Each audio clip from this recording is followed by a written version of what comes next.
Zonja dhe zotrin, do kalojmë tani në hapësirën e intervistës. Me mua në studio është bashkuar kreu i shëndetësisë pranë Partisë Demokratike, zoti Kazmen Kunduzi. Mirësere dhe zoti Kunduzi. Mirësere gjitha. Në fakt, unë do të nis pak me atë debatin e madh që është shkaktuar kohëve të fundit për ardhjen e vaksinave në Shqipëri. Pse është parë si e çuditshme mënyra se si ka hyrë brenda vendit tonë dhe mënyra se si është transmetuar edhe nga ana e kryeministrit? Atëherë, ardhja e vaksinave në mënyrë të menjëhershme atyre 975 dozave në Shqipëri ka dy dimensione. Në atë parë ka dimensionin politik dhe të marrëdhënies me publikun, dhe në atë dytë ka dimensionin teknik dhe të sigurisë barnave. Dimensioni i parë prevalon për kryeministrin nga e dyta, sepse këto doza erdhën në mënyrë të menjëhershme, të pa kontraktuar më parë, në momentin kur në rrjetet sociale një revolt, nuk po themi ndjenjat, por një revolt popullore shpërtheu për atë darkë të pasurish me biftek me pjatë floriri apo me floriri tek Nusreti nga qeveritarë shqiptarë. Ndërkohë, qytetarët shqiptarë, shumica e Shqipërisë gjenden në ujë. Po, ishte një situatë me sikletshme në fakt. Mund të mbisin jetën, shtëpitë, punët e tyre, kafshët në fshat. Në një situatë ekonomike ku Shqipëria është shkatruar mas 8 vjet keq menaxhimi nga Edi Rama, pra në një background të tillë të revolte të tillë popullore, Edi Rama nxorri si magjistar nga xhepi, solli 975 doza vaksinash për ta devijuar debatin, fokusin e debatit në publik. Pra ky është dimensioni publik. Ndërkohë që ai që ka më shumë interes për popullatën është dimensioni teknik i këtyre vaksinave. Si erdhën, si u futën në Shqipëri dhe si po mbahen. Pse ka rëndësi? Ka rëndësi se ka të bëjë shumë edhe me atë që quhet siguria medikamentoze. Pra, kur jepet një bar dikujt, parimi kryesor është që në fillim mos të dëmtojmë shëndetin e individit. Këto vaksina një lloj si produkte tjera mjekësore, para se të hyjnë në Shqipëri, ka një ligj për barnat, i cili përcakton që këto vaksina duhet të regjistrohen në Agjenci Kombëtare të Barnave dhe të Pajisjeve Mjekësore. Regjistrohet, bëhet një kërkesë për regjistrim ose sipas ligjit në raste emergjente ose kur një bar është në sasi të vogla dhe firma nuk ka interes ta regjistrojë, por ka këtu një distributor, një përfaqësues tillë, i cili bën kërkesën për leje importi. Pra në këto dy raste, Ministria e Shëndetësisë firmos një leje importi për nevojat për të mira publike. Në rastin e vaksinës. Vaksina në rast nuk është në sasi të pakta, sepse presim të vinë me miliona doza, presim, pak deri në vitin për 2-3 vitet e ardhshme do ketë vaksinim, pra nuk është në doza të pakta. E para, e dyta nuk ishte nevojë emergjente, po flasim, jemi në situatë epidemie, po emergjencë nuk ka, sepse në momentin që ti ke bërë kontratën me një kompani, atëherë ka kohë mjaftueshëm që përfaqësuesi i kompanisë apo kompania të dorëzojë dokumentacionin për kadës pranë Agjencisë të Barnave, të bëjë regjistrimin apo të marrë lejen për tregtim në Shqipëri, e para. Dhe dyta pastaj, Ministria e Shëndetësisë lëshon lejen e importit. Në këtë rast, dhe ajo që është më e rëndësishme mas kësaj procedure formalizimi, më e rëndësishmja ka të bëjë me mënyrën si transportohet bari. Ka disa standarde ndërkombëtare që Shqipëria nuk i ka adoptuar akoma, që quhen procedurat e mira të transportit. Good Distribution Procedures. Që do thotë? Që do të thotë që një bar kur vjen ato kushte të caktuara temperature, lagështire, sigurie të gjitha me radhë. Pra, në këtë rast, partia vaksinave që erdhën nga Gjermania, flasim nga Gjermania, po jo nga qeveri, nga shteti gjerman, nga prodhuesi gjerman, pak në sipas letrave dokumentacion që kemi parë nga dogana. Që ka ardhur në Shqipëri, kanë ardhur me, pak sipas informacionit mia, kanë ardhur me një charter. Pra, aq e ngutshme ka qenë nevoja për devijuar diskursin apo atë revoltën publike të zotit Rama, saqë edhe këto vaksina kanë ardhur me charter, nuk kanë ardhur me avion. Dhe më pas janë transportuar në depë në mënyra të tjera. Janë transportuar, kanë shkuar në Institutin e Shtetit Publik, sepse institucioni që i merr produktin në Shqipëri, pak sipas doganash, është Instituti i Shtetit Publik. Tani, që këto të vinin në kushtet të nevojshme, duhet që gjatë transportit të ishin në frigorifer. Me lejon të sjellën në vëmendjen tuaj të shikuesve tuaj, pamjet që ne kemi parë në fund të dhjetorit, në Itali me makinat ato transportuesi frigoriferik. Me një eskort, nëse mund ta quajmë. Absolutisht, po flasim për kushtet e vaksinës herë të parë. Dhe dyta, kur zbritën në Serbi nga avioni, përsëri brenda frigoriferëve të lëvizshëm. Dhe ajo që është e dyta është shoqëri me një eskort, sepse këto vaksina mund të merren nga mafja, dhe mund të shiten në tregun e zi. Ka dalë një lajmërim nga Interpoli për shitjen në tregun e zi edhe të vaksinat Covidit. Do të patër kujdes sepse do të ketë në tregun e zi. Pra në gjithë të background, Në gjithë background, vinë këto vaksina në Shqipëri. Në Shqipëri që ka patur një mungesë transparencë që nga fillimi i mbërritjes së këtyre vaksinave në Shqipëri. Absolutisht, pra e gjithë kjo background ku ndodhi kjo aksion, e veshur përsëri me tehun e mungesës informacionit nga ana e qeverisë, pra të gjitha këto çojnë atë që të ulet besueshmëria midis individit dhe institucioneve publike për ndërhyrjen që ka. Mbase mund të jetë kjo domethënë qëllimi, një nga qëllimet sekondare, se parsori ishte devijimi i diskurit publik, por nga qëllimet sekondare mund të jetë dhe prishja, shkatërrimi i urave të besimit midis publikut dhe institucioneve publike, që njerëzit mos kërkojnë të bëjnë vaksinën dhe qeveria pastaj të harxhoj pak lekë ose të cilë fare pak vaksina, sepse akoma ne nuk kemi parë një kontratë ku të thohet sa doza vaksinës do vinë në Shqipëri dhe sa lekë do paguhen. Më lejon si në mënën tuaj që një vendim qeverisë ditët e fundit që është shpallë sekret tregtar, kontratën me Pfizer dhe shumën që do paguaj. Pra, qytetarëve shqiptarë që me takset e tyre paguajnë për blerjen e vaksinës, vaksinën do bëjnë ata, qeveria shqiptare thotë është sekret shtetëror, është sekret tregtar. Pra, nuk ka ku të shkoj kjo punë, më keq. Përveç kësaj, zoti Kuduzi, më lejoni t'ju pyes lidhje me mënyrën se si u trajtuai gjithë gjëja. Pra, ishim në kushtet e një situate shumë të vështirë, le themi, për shkak të kushteve atmosferike, menjëherë ndodhi edhe situata e darkës së famshme tani më luksoze, të themi, të pushtetarëve të kryeministrit. Ndërkohë nga ana tjetër, menjëherë ditën e hënë u dha lajmi se do të fillonte vaksinimi, ndërkohë që më herët nuk ishte bërë një reagim nga ana e kryeministrit apo personave të tjerë përkatës të institucioneve lidhje me mboritjen e këtyre dozave në Shqipëri. A është kjo kontradiktore duke qenë se ka patur edhe akuza nga ana e Partisë Demokratike, por edhe opozitës bashkuar? Absolutisht. Pra, ne gjithmonë kemi akuzuar qeverinë që në fillim fare për mungesë të transparencës. Mungesë të transparencës në çdo vendimmarrje që ka bërë, çdo hap dhe të informimit të publikut, duke filluar me numrin e testimeve, me numrin e personave shtruar, me lejon të sjellë mendjen tuaj edhe domethënë manipulimin e shifrave të personave që kanë humbur jetën në Covidit të ngritur nga zoti Basha në emision Opinion. Pra, në gjithë background dhe në atë pakënaqësi popullore, rol popullore, ku njerëzit po shikonin që Rama dhe qeveritarët e tij nuk mendojnë më për jetën dhe sigurinë e qytetarëve, por mendojnë për të mbushur xhepat e tyre, shkojnë për të bërë biznese në vende të tjera dhe han darka të shtrenjta, sigurisht me taksat e shqiptarëve apo me parë fituar nga taksat e shqiptarëve në mënyrë të dhënies së koncesioneve të ndryshme. Atëherë në këtë revolt Rama nxori këto vaksina 975 doza. Dhe e them edhe një herë, këto 975 doza që janë për 470 persona, sepse 50% e tyre janë humbje, në situatën e epidemisë, nuk janë asgjë. Është një lloj sikur në një shtëpi të madhe ose një pallat që po digjet, një person të hedhë i gotë me ujë. Vërtet. Sepse vaksina në fund të fundit çfarë roli ka? Vaksina, të paktën për shumë smundje, po edhe për këtë smundje të paktën, ka rolin që të ngadalsoj përhapjen. Pra, një person i cili ngadalsoj përhapjen ose të uli komplikacion në individ. Nuk ka efekte ndaluese që mos të smuresh, mos të infektohesh, por ka efekte që kur virusi do hyjë në organizmin e një individi, mos ketë komplikacione të rënda. Prandaj është thënë që të parët që do të bëjnë këtë vaksinë janë fokus grupet në risk, që janë personeli mjekësor, që janë forcët e armatosura, që janë personat tjerë, apo personat mbi 70 apo 75 vjeç. Qofse ne i referohemi vdekshmërisë nga Covidit, pak në sipas shifrave zyrtare, 58% janë të moshës mbi 70 vjeç dhe 28% janë të moshës mbi 60 vjeç. Pra, rreth 76% e vdekjeve kanë ndodhur të moshës 60 vjeç e sipër. Që të cilët bashkë, mbi 60 deri në 75, janë diku ke 416.000, dhe të moshës mbi 75 vjeç janë diku 160.000, pra rreth së bashku bën diku afërsisht ke 580.000 persona që duhen rreth 1.160.000 doza. Dhe me këtë kontrata që ka qeveria shqiptare në Pfizer për 500.000 doza, nuk mulon as çerekun e tyre. Po të kemi parasysh që kemi edhe 23.000 personel mjekësor që ka nevojë për 46.000 doza, plus po të fusësh brenda dhe humbjet shkojnë diku ke 50.000 doza. 50.000 doza ne qeveria thotë do marrë 10.700 doza javën e 3 janarit, që akoma javën e 3 janarit është në derë javën tjetër dhe akoma nuk kemi datë kur do vinë. Ndërkohë që thotë që në shkurt do marrim 30.000 doza dhe të tjerat kur të vinë.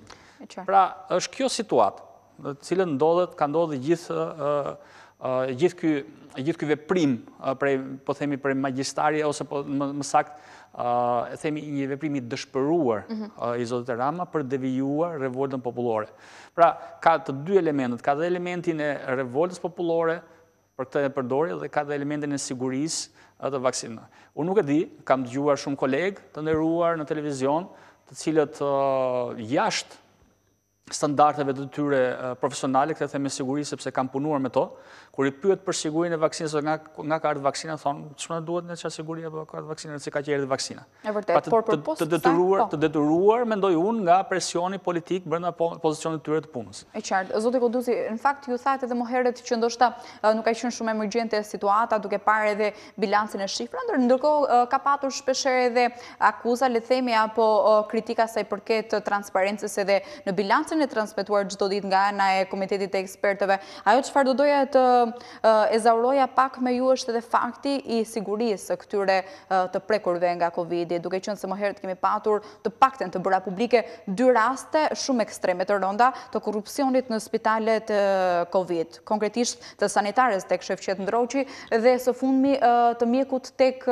Spitali Kavajës, ku mori disa bombula gazi dhe i shiste në favor të një shume të caktuar personave që ishin të prekur. Ndërkohë që duket se situata shumë e rëndë, pasi më herët kemi patur edhe një bilanc të shumës se sa duhet të ketë një person, pra cila shuma që duhet kemi për trajtuar këtë sëmundje që ishte goxha e lartë për xhepat e shqiptarëve, që në fakt janë rënduar shumë së fundmi. Do doja të dija pak se si është parë kjo lloj situate dhe sa vështirë është për një familje që realisht preket dhe sa të vështirë kanë ta përballojnë të gjithë këtë situatë.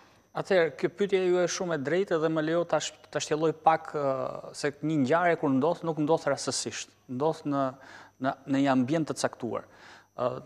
Më lejo t'ju them që në fillim të situatës, menaxhimi i përgjithshëm i situatës është bërë nga qeveria, është bërë në mënyrë jo të mirë, jo korrekte dhe të përqendruar.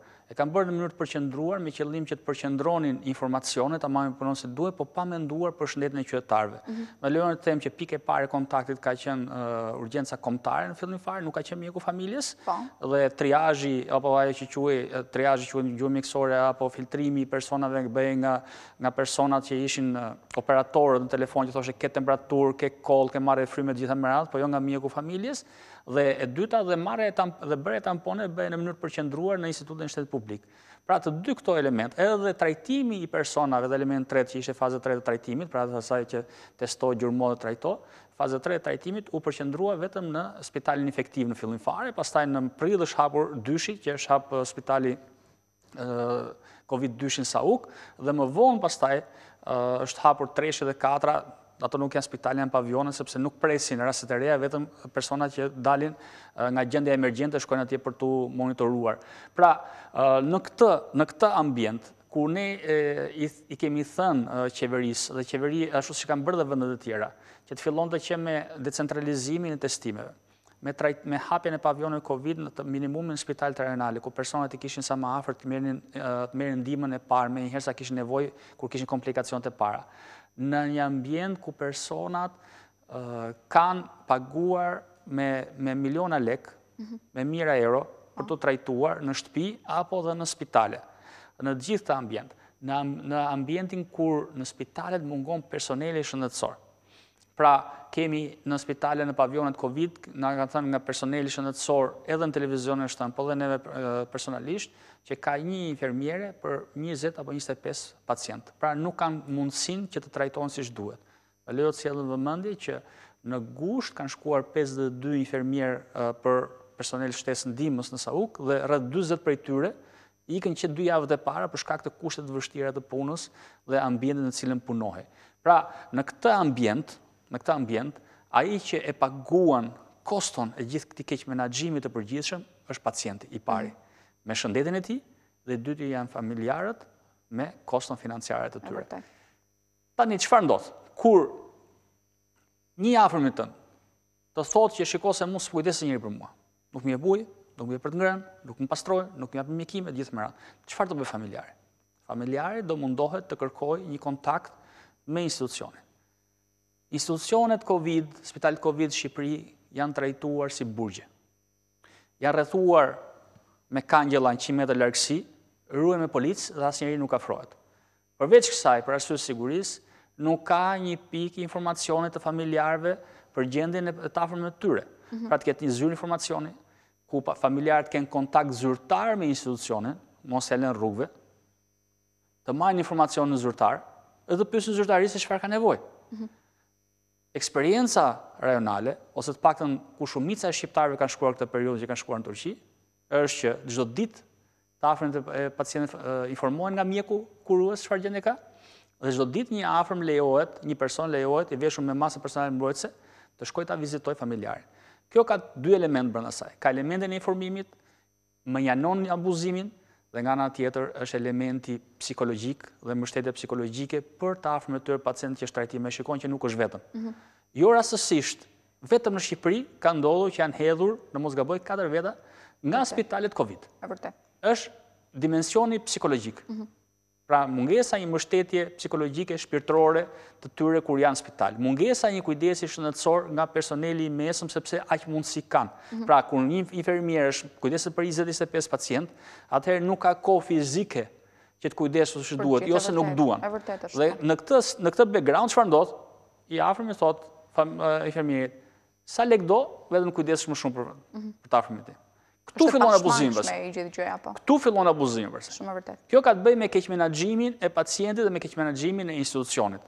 Zoti Kuduz, në fakt, kjo interpretohet direkt edhe tek mënyra psikologjike se si trajtohet e gjithë periudha e sëmundjes në çmuret pra të infektuar me Covid. Për ato element që ju përmendet pak më herët, pra siguria e tepruar në spitalet tona, nuk e di nëse ju keni bërë një paralelizëm me vendet fqinje të paktën ose me vendet e rajonit se si trajtohen të sëmurit në spitalet e tjera apo edhe mënyra e sigurisë së spitaleve. Ka me vërtet forca të shtuara policie për këto spitale, pse duhet jetë aq e ndaluar për të futur atje? Në asnjë vend të rajonit, spitalet Covid, ose spitalet ku trajtohen pacientë me Covid, nuk janë trajtuar siç kemi trajtuar ne si reparte ushtarake apo si burgje. Gjithmonë, kudo janë trajtuar në mënyrë decentralizuar, pra apo të themi në Kosovë, në Maqedoni, në Greqi, Serbi, janë spitalet rajonale që trajtojnë pacientët e rajoneve të tyre, apo edhe në Turqi, s'po shkojmë në Turqi, e para, e dyta ka informacion të përditshëm, ka pikë informimi, e treta lejohen personat që të vizitohen, pra që të kenë mbështetjen psikologjike dhe shpirtërore ndaj tyre, çfarë ndihmon dimensioni psikologjik që të shërojë me kollaj. Nëse ato futen në stres, stresi njihet si element që ul ritmin e frymarrjes. Po ul ritmin e frymarrjes, atëherë çfarë ndodh? Ndodh ulet oksigjenimi e kështu me radhë, pra bën efektin e të kundërt. Pra në të tilla raste vetëm Shqipëria ka qenë unike në këtë drejtim. Ka qenë unike. Nuk e di arsyen përveç përqendrimit informacion për ta përdorur si duan ato dhe e kanë treguar që e kanë përdorur si duan për arsye politike. Pjesa tjetër pastaj mënyra e menaxhimit të tyre është skandaloze. Është mënyrë menaxhimi skandaloze nga gjithë drejtimet, duke filluar që nga ana mjekësore, sepse Shqipëria me shumë vonesë mori masat edhe për të pajisur masa personale mbrojtëse, me shumë vonesë mori masat edhe për të pajisur me pajisje përkatëse bazike që fillojnë me CPAP e BiPAP e respirator, nuk po themi për aparate ECMO. Aparate ECMO janë aparate të cilat trajtojnë personat në rastet më ekstreme, ku kanë 50% e 50% përqindjen e mbijetesës. Ne akoma sot nuk dim sa është përqindja e personave në reanimacione që mbijetojnë tek ne. Se shikojmë të shifrat e përditshme, që janë 4-5 vetat në tubuar, të nesër shohim 6-7 persona që humbin jetën. Pra, ka një përqind të lartë vdekshmëria tek ne. Ka shumë të lartë, po të shikosh edhe shifrat, po presin dalin shifrat e fundit të 2020 të krahasuar me 2019, po do ketë një diferencë të madhe, shifrash midis personave të vdekur të humbur jetën 2019 dhe 2020, ku faktori kryesor në këtë rast është vetëm Covidi. Vetëm në 3 muajin e tretë pati diku 1300 persona që kishin humbur jetën, mos përputhje midis të dhënave të Ministrisë së Shëndetësisë dhe shifrave që raportonte Istati. Pra, jemi në këtë situatë. Jemi në këtë situatë që vetëm ne kemi qenë që e kemi menaxhuar në mënyrë më skandaloze nga gjitha drejtimet këtë situatë, ka menaxhuar e vetëm gjë që ka kontrolluar me sukses qeveria ka qenë menaxhimi i informacionit dhe manipulimi i tij për interesat e veta politike të ditës. Mjafton të shikojmë numrin e testimeve që rriten dhe ulen me 2-3 herë brenda ditës, brenda një dite, uljen dhe rritjen e numrit të rasteve të reja me 2-3 ditë që nuk ndodh në epidemi kjo gjë. Nuk ka shanse të ndodh. E qartë, Zoti Kuduzi, unë shpresoj që herën tjetër që do diskutojmë të flasim për shifra shumë të ulta dhe pse jo të shmangme komplet. Falenderoj shumë që ishe me mua në studio. Dhe unë të falenderoj për ftesën, ju uroj një vit të mbar 2021 dhe shpresojmë që herën tjetër kur të jemi së bashku të flasim më konkretisht edhe për programet ose mënyrën se si Partia Demokratike do ta menaxhojë këtë çështje apo si do ta reformojë sistemin shëndetësor mbas zgjedhjeve mbas 25 prillit të 2021 ku po qytetarët shqiptar ka rast të bëjnë vaksinën e Edi Ramës dhe ta përzënë në shtëpi dhe jo të presin vaksinën nga Edi Rama. Patjetër, gjithsesi ne jemi njohur edhe do njihemi sërish edhe me kronikat tona në lidhje me programin tuaj, por edhe të çdo partie tjetër. Falenderoj shumë zoti Kuduzi. Kemi ardhur edhe në fund të kësaj interviste, por edhe të këtij edicioni. Ju falenderoj për vëmendjen, bashkë mirë takofshim.